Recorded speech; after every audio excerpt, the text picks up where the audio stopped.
Hey YouTube, what is good? It's a new week and we will be continuing the series we've ended up last week. So this week is all about coloring. So let's roll that intro and let's just dive straight into Photoshop and continue where we left off in part 1.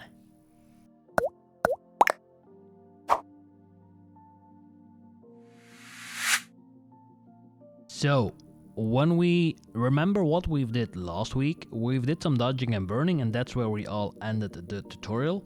So now I'm gonna continue and I'm gonna be coloring this image. Now, one of the things I mostly do is use selective color, is use color balance, curves, camera raw. So there are a lot of possibilities to color tone an image. This is just my personal preference. There's nobody that says you have to do it this way. It's just the way I learned it, or at least how I use it. So let's just start doing coloring. So first off, I'm gonna hit an adjustment layer and I'm gonna be playing around with a solid color set to purple. I'm gonna change the blend mode into color, which makes everything purple. I'm gonna invert the layer mask by hitting Ctrl Command I on the keyboard.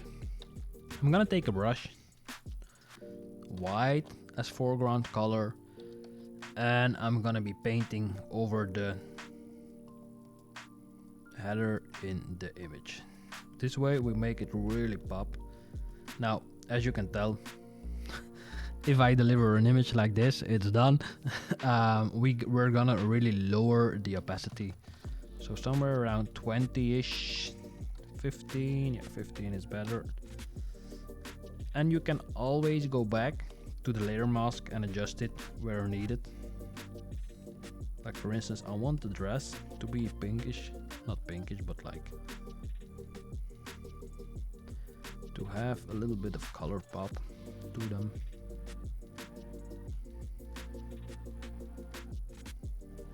Just make sure to check the layer mask, especially near skin tones. You don't want the skin tones to be affected. So I'm gonna paint white and black over it, just to make sure that it doesn't get affected too much. Change the brush size, adjust it where needed.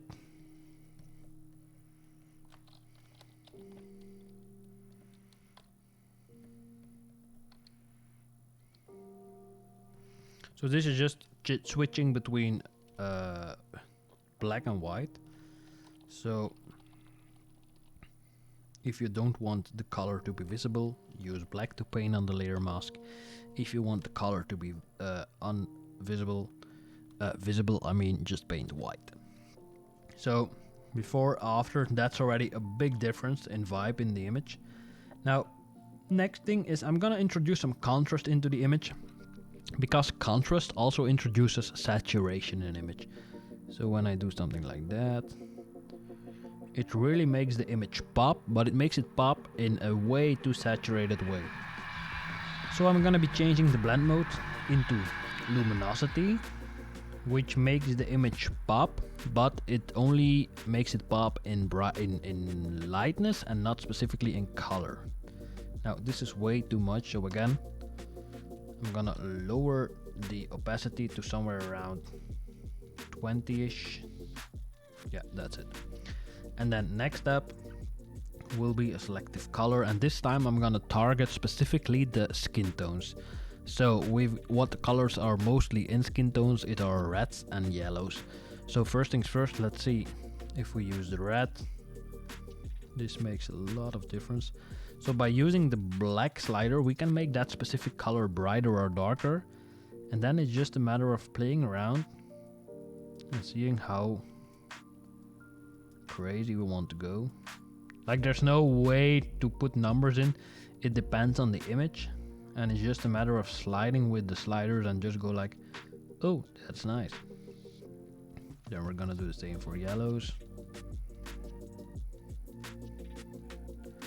Yellows don't affect the skin tone that much, which is a good thing.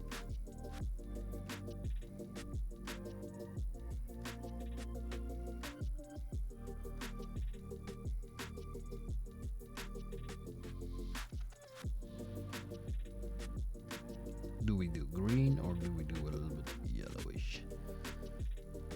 Yeah, yellowish is better. It gives a little bit more depth in it. So let me reason with you. Normally I would have gone with green because green and magenta are each other's complementary, but for this image I like it to be a little bit less green because otherwise it would be too much of a pop in an image. There we go. And then a gradient map always does the job. So with a gradient map you decide what color the shadows will be and what color the highlights will be. So for instance, if we say we want the shadows to be blue and we want the highlights to be reddish, like that, you change the blend mode to soft light and you create in a contrast mode a color. Now you can also go to color and then lower it like a lot. But playing around with these blend modes can give you some nice results. Now I'm totally not digging the whole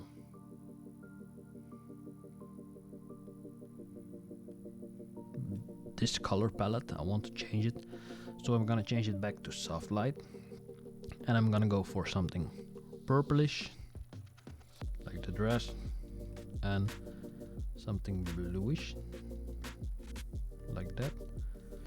And if you see, it makes the image really pop already, but now it's a little bit too lifted in the pinkish. I'm gonna adjust these.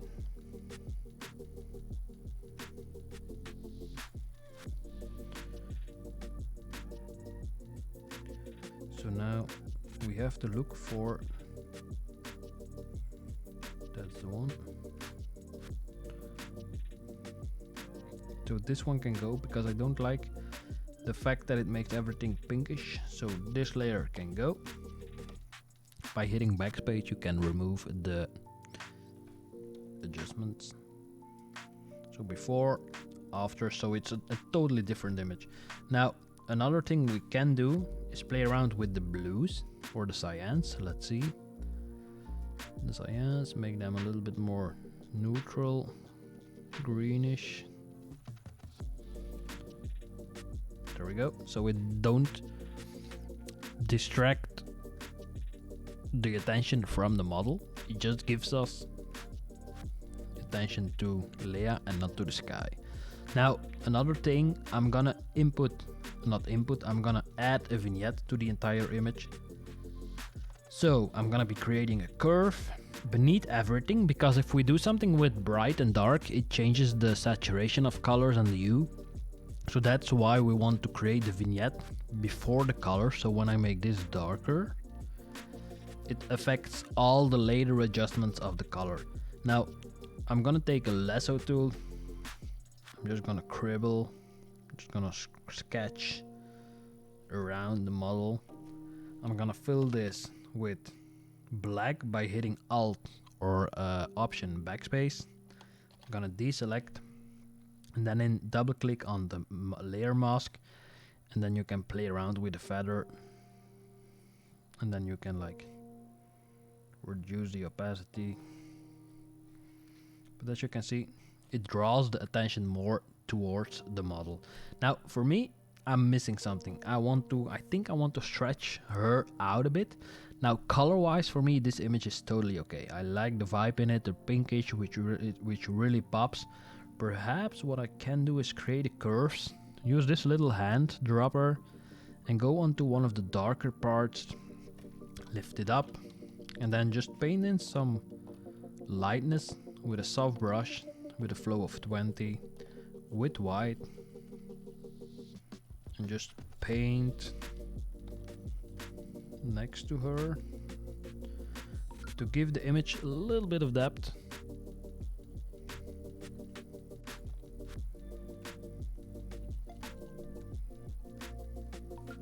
So this way the attention goes a little bit better to the back, and I'm gonna reduce it again. There we go. And as I mentioned before, let's see. Yeah, cool. So I'm gonna group these and I'm gonna call these toning. So when I enable and disable the image, you can tell the difference. Now another thing I'm gonna be doing is using a solid color, going back to the purplish, change the blend mode to soft light, and then go really low with the opacity, somewhere around 7, 5-ish will be okay. Yeah, perfect. So this fills up the shadows a bit with that pinkish purplish vibe in it. And like I said before, I think I want to stretch the image a bit. So once I'm happy with the toning, I'm gonna merge everything together. So hitting Ctrl Shift Alt E. That makes a merge layer, but it keeps all the layers beneath it. I'm gonna select with the marquee tool the model, like so. I'm gonna hit Ctrl J, which makes a duplicate of the selection we've just made. Then I'm going to transform this new part by hitting Ctrl T, and by holding down the Shift key, I can drag everything down. And now when we have a look at it,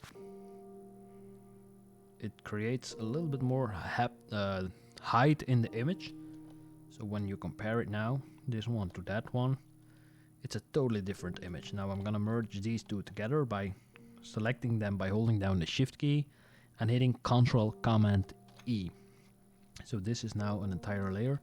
I'm gonna do Ctrl Shift X, or just go to Filter, Liquify, and with a huge brush I'm just gonna start pushing some things in, pulling some things out.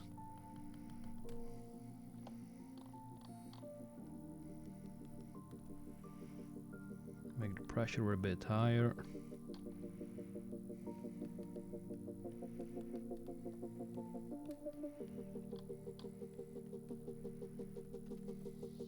There we go. Perhaps give it a little bit.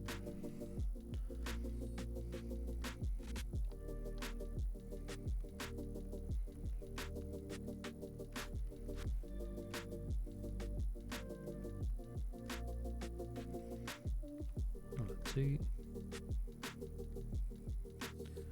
Let's put some volume back into the hair because I removed some of it. Let's confirm these changes. And let's do before, after. It entirely changes the image in a positive way. So this is the original one. This is the retouched one. Now, like I said before, you can keep on playing with adjustments and colors. So even now you can still do adjustments. Like for instance, you can do a selective color, go into the magentas and go like, you know what? I want the magentas to be a little bit more darker. I want them a little bit more purplish or a little bit more yellowish. Or even green if you want to go crazy.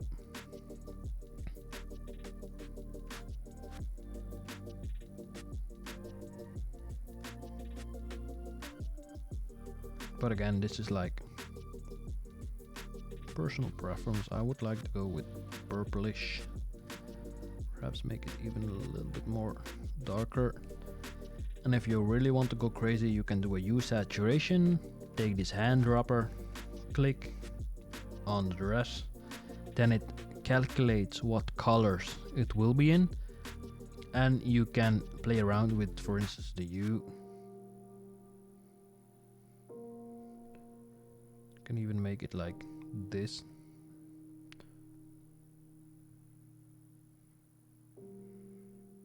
But I'm gonna leave it the way it is, so I'm gonna remove this by hitting backspace.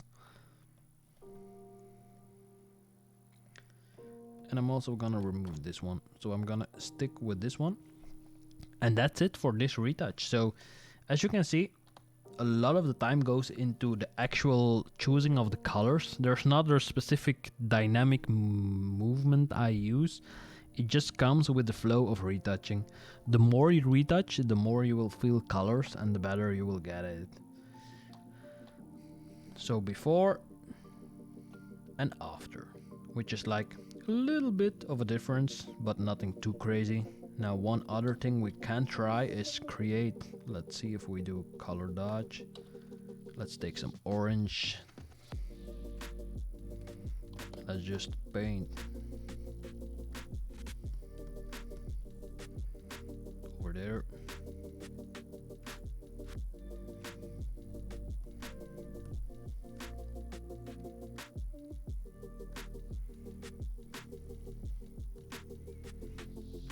Is this an extra? Nope, don't think so. But we can clip a hue saturation to it now. Hit colorize.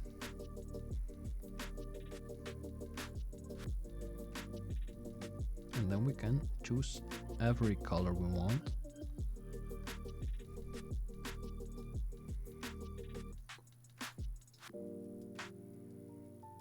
Might be cool, but not like on that opacity, so let's reduce the opacity to around 40-ish. Yeah, and I'm happy with it. So you can keep on going, but you come to a certain stage that you go like, you know, no, I think I got it. And you just have to decide like, this image is done. Because otherwise you keep coming back to it, So for now, this image is done. I would like to thank you for sticking with me for 2 parts. You've seen how I've retouched this image. Go head over to my Patreon if you want to see more of these retouches. Subscribe to the YouTube channel, give me some love, hit that little like button, it will help the channel out a lot. And yeah, then I'll see you when I see you. Ciao ciao.